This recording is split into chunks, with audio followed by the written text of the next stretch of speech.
Hello viewers, আরকে সরকার ফুডসের পক্ষ থেকে সকলকে স্বাগতম। আমি রাজীব সরকার। দেখতে পাচ্ছেন এখানে মধু রয়েছে, অনেক কাঠের মধু।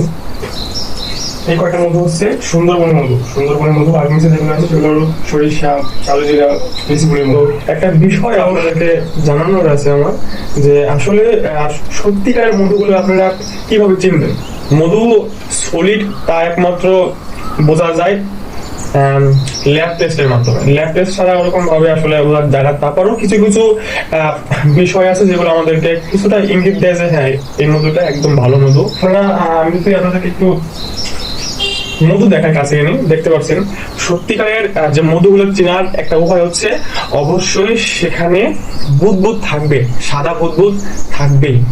তো এখন প্রশ্ন হচ্ছে যে আমার মধুগুলো যে খাঁটি সেটা কিভাবে বুঝবেন। সুন্দরবনের যে মধুগুলো রয়েছে তার মধ্যে কিছু আলাদা বৈশিষ্ট্য থাকে, যেমন শৈলে ফলে মধুটা আমি জাহাজি করি, দেখেন কিছু কি অবস্থা হয়, ঘোলা হয়ে গেছে, সম্পূর্ণ বুদবুদ। এটার একটা বৈশিষ্ট্য হচ্ছে এটা একদম কোনো রকমের প্রসেসিং কোনো কিছু করা হয় না, রিফাইন থেকে শুরু করে কিছুই করি না, আনছি ছাঁকনি দিয়েছি শেষ। এখন সম্পূর্ণ কালার চেঞ্জ দেখতে পাচ্ছেন, এটা ছিল আগে, এটা ছিল এখন, কালারটা দেখতে পাচ্ছেন চেঞ্জ।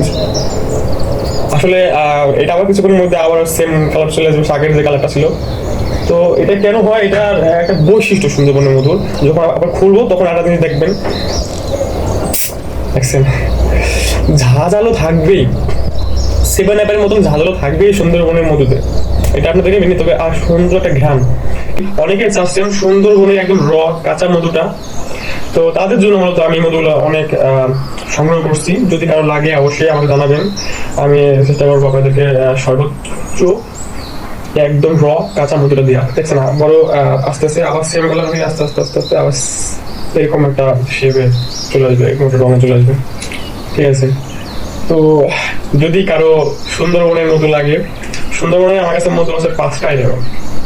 লিচুপুরে যে মধুগুলো রয়েছে দেখেন, এটা কিন্তু আমার আছে বুদবুদ রয়েছে, বুদবুদ থাকবে। আর যেই মধুগুলোতে থাকবে না বুদবুদ, সেই মধুতে সমস্যা থাকতে পারে, বেশিরভাগই থাকে হিট দেওয়া হয় মধুতে, মূলত এটাই মেন সমস্যা। মধুতে হিট দেওয়া হয়, তাপ দেওয়া হয় একটা সুন্দর দেখার জন্য, কি আসলে কিছুই জাস্ট খেলে একটা সুন্দর দেখা যাবে, তার জন্য মধুতে অনেকে হিট দেয়, তাপ দেয়। তো আসলে আমি ছাত্র, আমি মূলত লেখাপড়ার পাশাপাশি এই বিজনেসটা করতেছি মধু নিয়ে। আমাকে আপনারা সাপোর্ট করুন, আর যদি কারো মধুর প্রয়োজন হয় অবশ্যই অবশ্যই আমি আশা করবো যে আপনারা সকলে আমার থেকেই মধু নেবেন। আর আমি চেষ্টা করি আমার পক্ষ থেকে সর্বোচ্চ আপনাদের জন্য খাঁটি প্রোডাক্টগুলো দেওয়ার, এবং এটা সবসময় আমি বজায় রাখবো।